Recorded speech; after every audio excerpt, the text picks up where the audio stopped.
જય સોમનાથ, જય ગુજરાત. ફરી એક વખત સ્વાગત છે આપનું એસપી એજ્યુકેશન બ્લોગમાં. આ વિડીયોમાં જોઈશું આપણે વિષય વ્યક્તિગત કર આયોજન અને સંચાલનમાં યુનિટ મકાન મિલકતની આવક માટે કર આયોજન.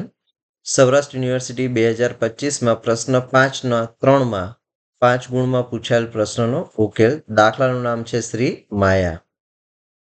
તો દાખલો ગણતા પહેલા સૌપ્રથમ આપણે જોઈશું દાખલાની રકમ. તો દાખલાની રકમ આ પ્રમાણે છે. શ્રી માયાની માલિકીના રહેઠાણ માટે ભાડે આપેલા કલકત્તામાં આવેલ મકાનને લગતી નીચે આપેલી વિગતો પરથી તે મકાન મિલકતની કરપાત્ર આવકની ગણતરી કરો. જેમાં બાંધકામનો સમયગાળો આપણને આપ્યો છે 15/8/2019 થી 31/1/2022. માસિક ભાડું છે મળવાપાત્ર ₹18,000. મ્યુનિસિપલ કરવેરા વાર્ષિક ₹25,000 છે અને મ્યુનિસિપલ આકારણી મુજબનું ગ્રોસ વાર્ષિક મૂલ્યના 20% છે.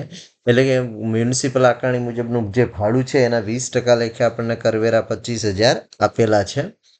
વાજબી ભાડું ₹1,35,000 છે. આ ઉપરાંત ભાડુઆતને આપેલ સગવડ અને કારદાતાએ ચૂકવેલ ખર્ચા, જેમાં વીજ બત્તી બિલનો ખર્ચ ₹26,000 મકાન માલિકે ચૂકવેલ છે અને પાણી અને સફાઈનો ખર્ચ ₹10,000 પણ મકાન માલિકે ચૂકવેલ છે. તો આ રકમ છે એ આપણે ચોખ્ખું વાર્ષિક મૂલ્ય ગણતી ખરેખર ભાડું ગણતી વખતે ધ્યાનમાં લેવાનું છે. તો દાખલામાં આપણે સ્પષ્ટ રીતે જોઈ શકીએ છીએ કે મ્યુનિસિપલ આકારણી મુજબનું ભાડું આપેલું નથી, પરંતુ મ્યુનિસિપલ કરવેરા આપ્યા છે તેને આધારે આપણે મ્યુનિસિપલ ભાડાની ગણતરી કરીશું. વાજબી ભાડું દાખલામાં આપેલું છે. બેમાંથી જે વધુ હોય તે ધ્યાનમાં લેવાનું છે અને તેને પ્રમાણિત ભાડા સાથે સરખાવવાનું છે. પરંતુ દાખલામાં આપણને પ્રમાણિત ભાડાની રકમ આપી નથી. તો આપણે મ્યુનિસિપલ આકારણી મુજબનું ભાડું અને વાજબી ભાડું બેમાંથી જે રકમ વધુ હોય તે ધ્યાનમાં લઈશું. ત્યારબાદ આપણે ખરેખર મળેલ કે મળવાપાત્ર ભાડાની રકમ આપણને માસિક ₹18,000 આપી છે.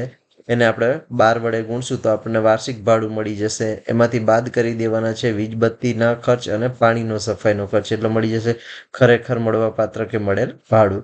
એને આધારે આપણે બેમાંથી સ્ટેપ નંબર 1 અને 2માંથી જે વધુ ભાડું હશે તે ધ્યાનમાં લઈશું અને સ્ટેપ નંબર 3 કરીશું. અને સ્ટેપ નંબર 3ને આધારે સ્ટેપ નંબર 4 અને સ્ટેપ નંબર 4માં આપણને દાખલામાં જે મકાન ખાલી રહેવાનો સમય આપેલ નથી, એટલે સ્ટેપ નંબર 4 ઇઝ ગ્રોસ વાર્ષિક મૂલ્ય બનશે અને ગ્રોસ વાર્ષિક મૂલ્યમાંથી આપણે કરવેરા બાદ કરશું તો મળશે ચોખ્ખું વાર્ષિક મૂલ્ય. અને ચોખ્ખા વાર્ષિક મૂલ્યમાંથી પ્રમાણિત કપાત બાદ કરવાની છે. વ્યાજની કોઈ રકમ આપેલી નથી, એટલે આપણને મળશે માયાની મકાન મિલકતની કુલ કરપાત્ર આવક. તો દાખલો ગણતા પહેલા આપણે એક પત્રક તૈયાર કરી લેવાનું છે. શ્રી માયાની મકાન મિલકતની કરપાત્ર આવકની ગણતરી. પાછલું વર્ષ 2025-26 પાન નંબર અને આકારણી વર્ષ 2026-27. વિગત રકમ રૂપિયા. સૌપ્રથમ આપણે સ્ટેપ નંબર 1 કરવાનું છે. વાજબી અપેક્ષિત ભાડું શોધવાનું છે, જેમાં મ્યુનિસિપલ આકારણી મુજબનું ભાડું આપણે સૌપ્રથમ દર્શાવવાનું છે. ત્યારબાદ વાજબી ભાડું દર્શાવવાનું છે. બે ભાડામાંથી જે રકમ વધુ હોય તે ધ્યાનમાં લેવાની છે અને પ્રમાણિત ભાડા સાથે સરખામણી કરી સ્ટેપ નંબર 1 વાજબી અપેક્ષિત ભાડું શોધવાનું છે. તો વાજબી અપેક્ષિત ભાડામાં આપણે સૌપ્રથમ મ્યુનિસિપલ આકારણી મુજબનું ભાડું ધ્યાનમાં લઈશું. તો દાખલામાં આપણને મ્યુનિસિપલ કરવેરા વાર્ષિક ₹25,000 આપ્યા છે, જે મ્યુનિસિપલ આકારણી મુજબ ભાડાના 20% છે. તો 20% એ આપણો 25,000 હોય તો 100% એ કેટલા થાય? તો આપણે 25,000 ભાગ્યા 20% કરીએ તો આપણને રકમ મળશે 1,25,000 મ્યુનિસિપલ આકારણી મુજબનું ભાડું. તો દાખલામાં આપણે દર્શાવી દેવાનું છે મ્યુનિસિપલ આકારણી મુજબનું ભાડું. 25,000 ભાગ્યા 20% કરશો તો મળી જશે આપણને 1,25,000. હવે આપણે દાખલામાં વાજબી ભાડું આપ્યું છે એ અહીંયા દર્શાવી દેવાનું છે. તો દર્શાવી દઈશું વાજબી ભાડું. તો વાજબી ભાડું આપણને આપ્યું છે ₹1,35,000. તો પત્રકમાં દર્શાવી દેવાનું છે વાજબી ભાડું 1,35,000. બી વાજબી ભાડું 1,35,000. હવે એ એટલે મ્યુનિસિપલ આકારણી મુજબનું ભાડું અને બી એટલે વાજબી ભાડું. બેમાંથી જે વધુ રકમ હોય તે ધ્યાનમાં લેવાની છે. તો આપણે જોઈ શકીએ છીએ કે મ્યુનિસિપલ આકારણી મુજબનું ભાડું 1,25,000 છે અને વાજબી ભાડું 1,35,000 છે. એટલે આપણે ધ્યાનમાં લેવાની રકમ થશે 1,35,000. હવે દાખલામાં પ્રમાણિત ભાડાની કોઈ વિગતો આપી નથી, એટલે પ્રમાણિત ભાડું બાદ કરશું તો આપણને મળશે ડેશ.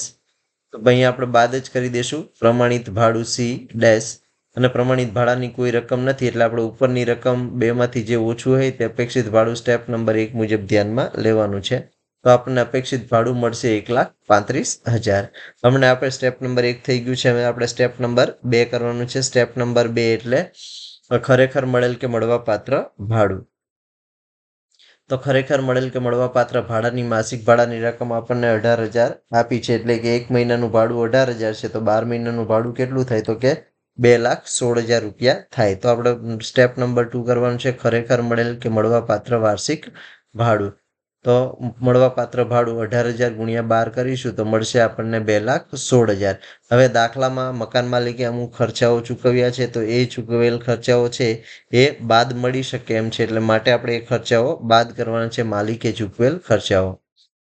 તો 2,16,000માંથી માલિકે ચૂકવેલ ખર્ચાઓ છે, ભાડુઆતને આપેલ સગવડ અંગે કરદાતાએ ચૂકવેલ ખર્ચા, જેમાં વીજ બત્તી બિલનો ખર્ચ ₹26,000 અને પાણી અને સફાઈનો ખર્ચ 10,000 છે, જે મકાન માલિકે ચૂકવેલ છે. માટે આપણને ખરેખર ભાડું ગણતી વખતે બાદ મળશે ₹36,000. તો બંને રકમો આપણે બાદ કરી દેવાની છે ખરેખર મળેલ કે મળવાપાત્ર ભાડાની રકમમાંથી.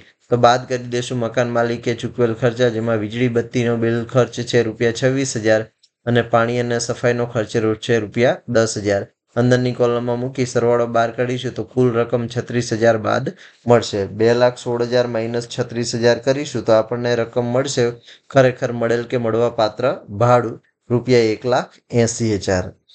તો આપણે સ્ટેપ નંબર 1 અપેક્ષિત ભાડું મળી ગયું છે 1,35,000 અને સ્ટેપ નંબર 2 ખરેખર મળેલ ભાડું મળી ગયું છે આપણને 1,80,000. હવે આપણે સ્ટેપ નંબર 3 કરવાનું છે, એટલે કે સ્ટેપ નંબર 1 અને સ્ટેપ નંબર 2 માંથી જે વધુ રકમ હોય તે ધ્યાનમાં લેવાની છે. તો આપણે જોઈ શકીએ છીએ કે સ્ટેપ 2 ની 1,80,000 રકમ છે એ આપણે સ્ટેપ નંબર 3 માં ધ્યાનમાં લઈશું. તો સ્ટેપ નંબર 3 કરીશું. સ્ટેપ નંબર 1 અને સ્ટેપ નંબર 2 માંથી જે વધુ ભાડાની રકમ હોય તે ધ્યાનમાં લેવી, તો મળશે આપણને 1,80,000. હવે 1,00,000 સ્ટેપ નંબર 3 એ જ આપણે સ્ટેપ નંબર 4 માં ધ્યાનમાં લેવાનું છે, એટલે સ્ટેપ નંબર 4 કરીશું. સ્ટેપ નંબર 4 સ્ટેપ નંબર 3 મુજબનું ભાડું 1,80,000.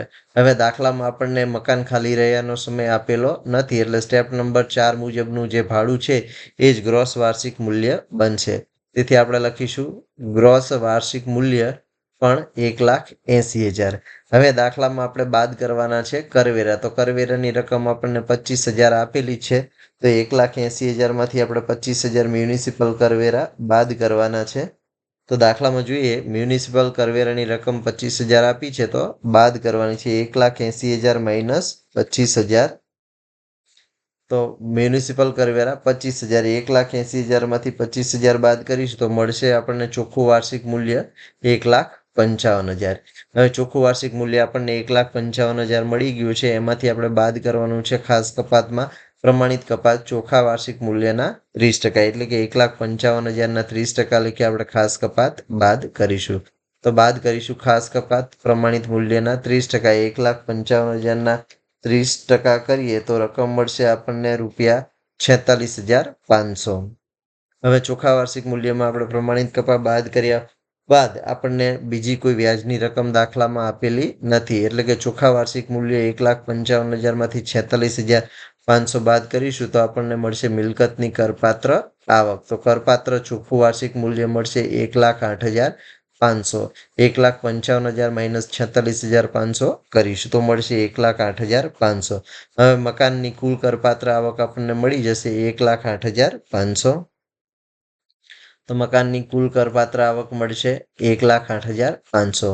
તો આ દાખલામાં આપણને નવી વિગત એ આપી છે કે માલિકે ચૂકવેલ ખર્ચા છે એ ખરેખર મળેલ કે મળવાપાત્ર ભાડાની ગણતરી કરતી વખતે બાદ કરવાના છે.